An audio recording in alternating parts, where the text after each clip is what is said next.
Okay, let's say you've got your mowing or your grazing at stable state, and your soil, in this case mixture of soil and rock and sand, gives you enough diversity to get a diverse flora. So different patches, see where the rabbit is, that's different because it's wetter, got a lot of sedge in there. Then you've got grass on the slope, then you've got more sort of formal grass with a lot of forbs down here. That's very good. So you've got your setup, so you're basically doing the same management all the time. You're mowing it every week, every 2 weeks during the summer.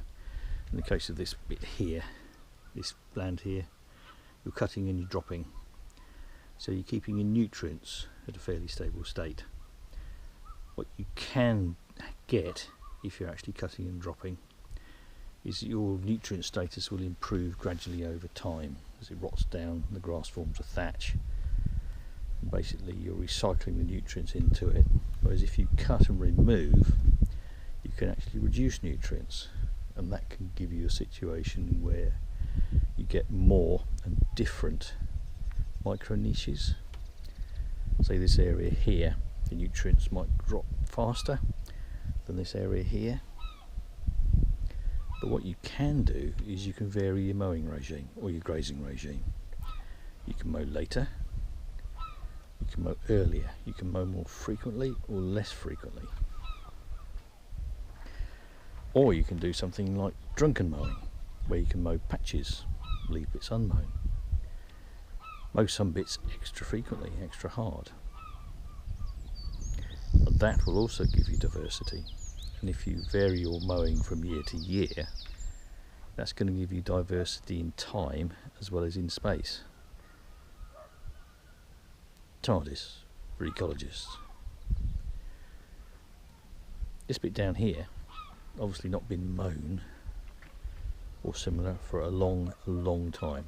Hasn't been mown or grazed.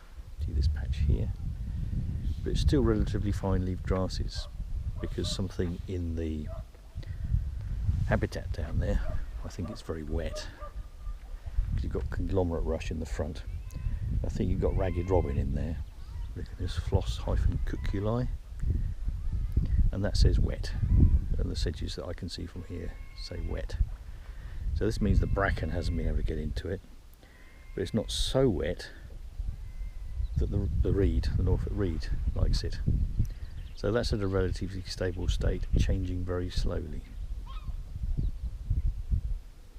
If you were to start grazing that, like say you were to fence it, looks like it has been originally fenced, and put a couple of long-suffering ponies in there, that would change the vegetation. Of course, bracken is carcinogenic, so if you push your stock really hard and they start eating the bracken, cattle can get cancer of the rumen. So all these little considerations you need to think about when you're actually managing an area of ground, even if it's a nice big garden like this. And you can use those things to your advantage to get a diverse flora. If you start thinking about animals, insects, etc., you can use this sort of thing to get diversity as well, because there will be different species in this vegetation here. This little chap will be hiding up in there during the day. He's obviously well used to people, and he's not at all bothered by me standing here chuntering away. And he's of course having his effect on the grass, and rabbits do like short grass. They tend not to do well when the grass is long, but they'll quite happily keep an area of short grass short and build up a population until the population crashes. So something else to think about when you're managing grassland. Leaving it to grow long and cutting it once a year in September or whatever is at the very best a lowest common denominator approach to managing a grassland. It's a lazy approach. It's often adopted as a way of saving money, particularly by public bodies. because they take on board the story that some tell them, that you can cut once a year, and by cutting once a year you allow all the species to set seed. But if your sward is dominated by quick growing species, vigorously growing species, then those species tend to act to favour themselves and outcompete all the little species that you've got in here. So in many ways, if you've got the right circumstances, mowing and keeping short can be a lot more interesting than doing the usual, inverted commas, conservation thing of mowing once a year. If you're a short species and you're setting seed and distributing your seeds, you've got to have a short area, bare ground or a sparse sward, to be able to set seed and to grow. If you can't find that, your seeds aren't going to succeed.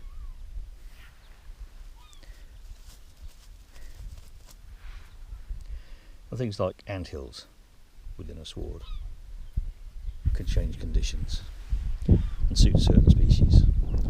If you were to say have a barbecue on here and you were to burn the patch of the sward, that would again suit certain species. Rabbit scrapes suit certain species. So all things to think about. Ecology isn't simple. There is never one simple answer or one all correct answer. I'm going to have a quick look at milkworts, because I like milkworts. They're really nice. And this I think is thyme. Let's have a sniff. Yes, I think so. It's a long time since I've seen it. And lastly, we'll have a quick look